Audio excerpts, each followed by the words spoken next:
customer လာတဲ့ချိန်ကျရင်တို့ကိုပေးချင်လာဖို့ပေးပြီးတော့မှဒီလိုမျိုးလေးချုပ်ရိုးကိုချုပ်ရိုးဘေးချုပ်ရိုးပေါ့နော်ဒီမှာဘေးချုပ်ရိုးလေးကိုလေကနေပြီးတော့ဒီလိုမျိုးရှေ့ရောနောက်ရောဒီလိုမျိုးပို့လေးကကန်လိုက်မယ်ဘေးရောညာရောကန်ရမယ်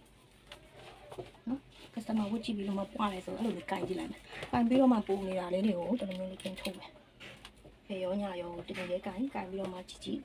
ညီပြီဆိုတော့မှအဲ့ဒါလေးကိုပြင်ထုတ်ဒါမျိုးပြင်ထုတ်လိုက်မယ်ဟိုဘက်က2 cm လောက်ဆိုလဲဒီဘက်လည်း2 cm အဲ့လိုမျိုးလေးလာကန်ရမယ်အညီအများလေးနော်ပြီးတော့တစ်ချောင်းလုံးဒီအောက်ရောအောက်ကနေအပေါ်ဒီလိုမျိုးလေးကန်သွားမယ်နော်ဆိုအဲ့လိုမျိုးလေးပြန်လေးတင်ဒီနာတစ်ချက်ထိုးဒီနာတစ်ချက်ထိုးဂျိုင်းနာလေးတစ်ချက်ထိုးနော်ဂျိုင်းနာထိုးတဲ့ချိန်ကျရင်တော့နည်းနည်းတတိထားနော်မထိုးလဲကိစ္စမရှိဘူးဒီတိုင်းကန်ပြီးတော့မှသူ့ကိုဂျိုင်းအမြောက်အချပေါ့နော်လောက်ခိုင်းကြည့်လိုက်လောက်ခိုင်းကြည့်တော့ကြည့်ပြီးတော့မှဒီလိုမျိုးကန်ကြည့်ပြီးတော့မှဘယ်လောက်ရှိရဲဆိုတော့ကိုပါတော့ကိုမှတ်လိုက်